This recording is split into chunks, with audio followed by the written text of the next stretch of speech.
ನಮಸ್ಕಾರ ಸ್ನೇಹಿತರೆ. ಭಾರತಕ್ಕೆ ಹೊಸ ಉಪರಾಷ್ಟ್ರಪತಿಗಳ ಆಯ್ಕೆಯಾಗಿದೆ. ಈ ಸಂದರ್ಭದಲ್ಲಿ ನಾವು ಹಿಂದೆ ಯಾರೆಲ್ಲ ಭಾರತದ ಉಪರಾಷ್ಟ್ರಪತಿಗಳಾಗಿ ಕೆಲಸ ಮಾಡಿದ್ದಾರೆ ಅಂತ ನೋಡ್ತಾ ಹೋಗೋಣ. 1952ರಲ್ಲಿ ಸರ್ವಪಲ್ಲಿ ರಾಧಾಕೃಷ್ಣನ್ರವರು ಭಾರತದ ಮೊದಲ ಉಪರಾಷ್ಟ್ರಪತಿಯಾಗಿ ಆಯ್ಕೆಯಾಗ್ತಾರೆ. 1957ರಲ್ಲಿ ಮತ್ತೆ ಮರು ಆಯ್ಕೆಯಾಗಿ 1962ರವರೆಗೂ ಮುಂದುವರಿತಾರೆ. 1962ರಲ್ಲಿ ರಾಷ್ಟ್ರಪತಿ ಆಗ್ತಾರೆ.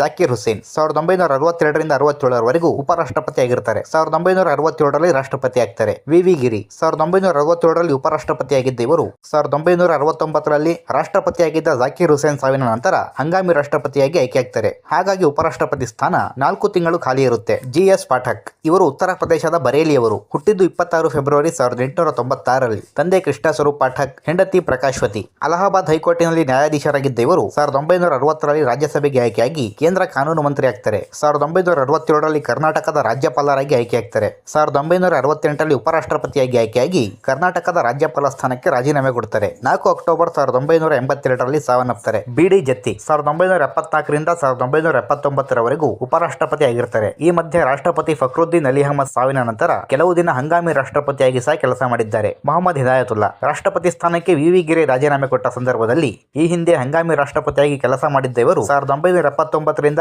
1984ರವರೆಗೂ ಉಪರಾಷ್ಟ್ರಪತಿಯಾಗಿ ಆಯ್ಕೆಯಾಗ್ತಾರೆ. ಆರ್ ವೆಂಕಟರಮಣ್ 1984ರಲ್ಲಿ ಉಪರಾಷ್ಟ್ರಪತಿಯಾಗಿ ಆಯ್ಕೆಯಾದ ಇವರು 1987ರಲ್ಲಿ ರಾಷ್ಟ್ರಪತಿ ಚುನಾವಣೆಗೆ ಸ್ಪರ್ಧಿಸಿ ಉಪರಾಷ್ಟ್ರಪತಿ ಸ್ಥಾನಕ್ಕೆ ರಾಜೀನಾಮೆ ಕೊಡ್ತಾರೆ. 41 ದಿನ ಉಪರಾಷ್ಟ್ರಪತಿ ಸ್ಥಾನ ಖಾಲಿ ಇರುತ್ತೆ. ಶಂಕರ್ ದಯಾಳ್ ಶರ್ಮಾ 1987ರಲ್ಲಿ ಉಪರಾಷ್ಟ್ರಪತಿಯಾಗಿ ಆಯ್ಕೆಯಾದ ಇವರು ಕೆಲವು ದಿನ ಮುಂಚಿತವಾಗಿ ರಾಜೀನಾಮೆ ಕೊಟ್ಟು ರಾಷ್ಟ್ರಪತಿ ಚುನಾವಣೆಗೆ ಸ್ಪರ್ಧಿಸಿ ಗೆದ್ದು ರಾಷ್ಟ್ರಪತಿ ಆಗ್ತಾರೆ. 1 ತಿಂಗಳು ಉಪರಾಷ್ಟ್ರಪತಿ ಸ್ಥಾನ ಖಾಲಿ ಇರುತ್ತೆ.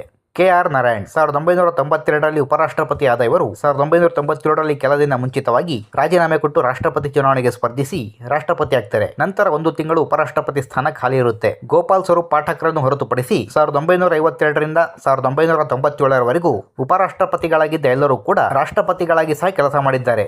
ಹಾಗಾಗಿ ಅವರ ಬಗ್ಗೆ ಹೆಚ್ಚಿನ ಮಾಹಿತಿಯನ್ನು ರಾಷ್ಟ್ರಪತಿಗಳ ವಿಡಿಯೋದಲ್ಲಿ ಹೇಳ್ತೇವೆ. ಕೃಷ್ಣಕಾಂತ್ ಇವರು ಪಂಜಾಬಿನವರು.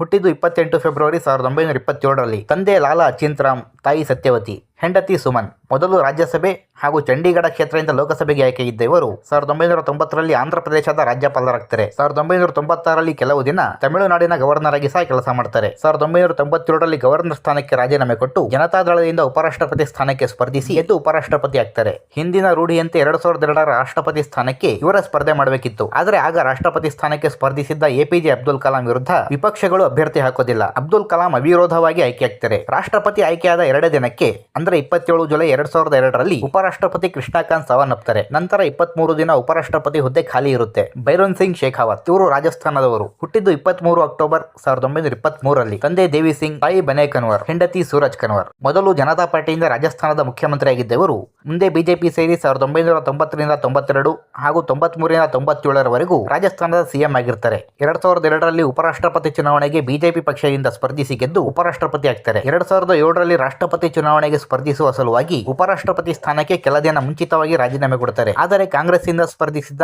ಪ್ರತಿಭಾ ಪಾಟೀಲ್ ವಿರುದ್ಧ ಸೋಲ್ತಾರೆ. ಈ ಹಿಂದೆ ರಾಷ್ಟ್ರಪತಿ ಸ್ಥಾನಕ್ಕೆ ಸ್ಪರ್ಧಿಸಿದ್ದ ಯಾವೊಬ್ಬ ಉಪರಾಷ್ಟ್ರಪತಿಗಳು ಕೂಡ ಸೋತಿರಲಿಲ್ಲ. ಹಾಗಾಗಿ ಇವರು ರಾಷ್ಟ್ರಪತಿ ಚುನಾವಣೆ ಸೋತ ಮೊದಲ ಉಪರಾಷ್ಟ್ರಪತಿಯಾಗಿದ್ದಾರೆ. ಮುಂದೆ 15 ಮೇ 2010ರಲ್ಲಿ ಸಾವನ್ನಪ್ತಾರೆ. ಹಮೀದ್ ಅನ್ಸಾರಿ ಇವರು ಕೋಲ್ಕತ್ತಾದವರು. ಹುಟ್ಟಿದ್ದು 1 ಏಪ್ರಿಲ್ 1937ರಲ್ಲಿ. ತಂದೆ ಮೊಹಮ್ಮದ್ ಅಬ್ದುಲ್ ಅಜೀಜ್ ಅನ್ಸಾರಿ, ತಾಯಿ ಆಸಿಯಾ ಬೇಗಂ, ಹೆಂಡತಿ ಸಲ್ಮಾ ಅನ್ಸಾರಿ. 1961ರಿಂದ 38 ವರ್ಷಗಳ ಕಾಲ ಆಸ್ಟ್ರೇಲಿಯಾ, ಅಫ್ಘಾನಿಸ್ತಾನ, ಸೌದಿ ಅರೇಬಿಯಾ ಹಾಗೂ ಇರಾನ್ ದೇಶಗಳಲ್ಲಿ ಭಾರತದ ರಾಯಭಾರಿಯಾಗಿ ಹಾಗೂ ವಿಶ್ವಸಂಸ್ಥೆಯಲ್ಲಿ ಭಾರತದ ಶಾಶ್ವತ ಪ್ರತಿನಿಧಿಯಾಗಿ ಕೆಲಸ ಮಾಡಿದ್ದವರನ್ನು ಕಾಂಗ್ರೆಸ್ ಪಕ್ಷ 2007ರ ಉಪರಾಷ್ಟ್ರಪತಿ ಚುನಾವಣೆಗೆ ನಿಲ್ಲಿಸುತ್ತೆ. ಇವರು ಚುನಾವಣೆ ಗೆದ್ದು ಉಪರಾಷ್ಟ್ರಪತಿ ಆಗ್ತಾರೆ.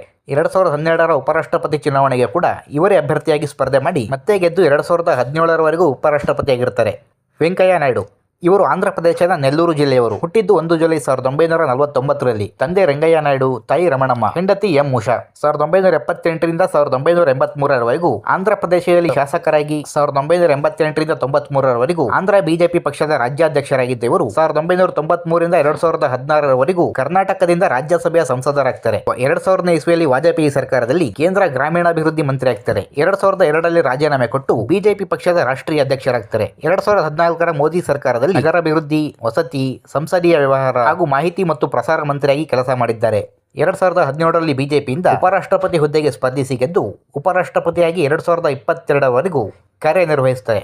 ಜಗದೀಪ್ ಧನಕರ್ ಇವರು ರಾಜಸ್ಥಾನದ ಕಿಟಾನಾದವರು. ಹುಟ್ಟಿದ್ದು 18 ಮೇ 1951ರಲ್ಲಿ.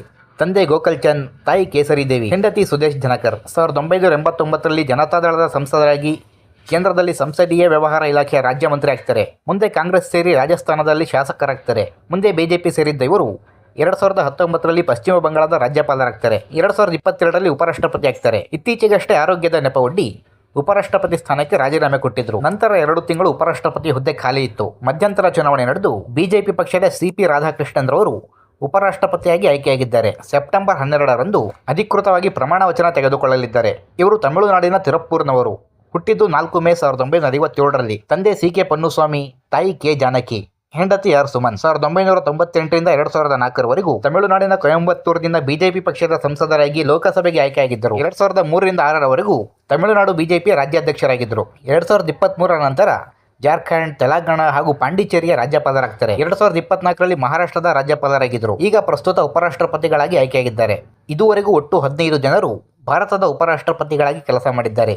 ಅದರಲ್ಲಿ 5 ಜನರು ಪಕ್ಷಾತೀತವಾಗಿ ಆಯ್ಕೆಯಾಗಿದ್ದಾರೆ. ಮಿಕ್ಕ 5 ಜನ ಕಾಂಗ್ರೆಸ್ ಮೂಲದವರು, 4 ಜನ ಬಿಜೆಪಿ ಮೂಲದವರು ಹಾಗೂ ಒಬ್ಬರು ಜನತಾದಳ ಮೂಲದವರು. ದೀರ್ಘಕಾಲ ಉಪರಾಷ್ಟ್ರಪತಿ ಹುದ್ದೆಯಲ್ಲಿ ಇದ್ದವರು ಸರ್ವಪಲ್ಲಿ ರಾಧಾಕೃಷ್ಣನ್ ಹಾಗೂ ಹಮೀದ್ ಅನ್ಸಾರಿ ಇರುವರು. ತಲಾ 10 ವರ್ಷಗಳ ಕಾಲ ಉಪರಾಷ್ಟ್ರಪತಿಗಳಾಗಿದ್ದಾರೆ. ಇನ್ನು ಕಡಿಮೆ ಅವಧಿಗೆ ಉಪರಾಷ್ಟ್ರಪತಿಯಾಗಿದ್ದವರು ವಿ ಗಿರಿರವರು.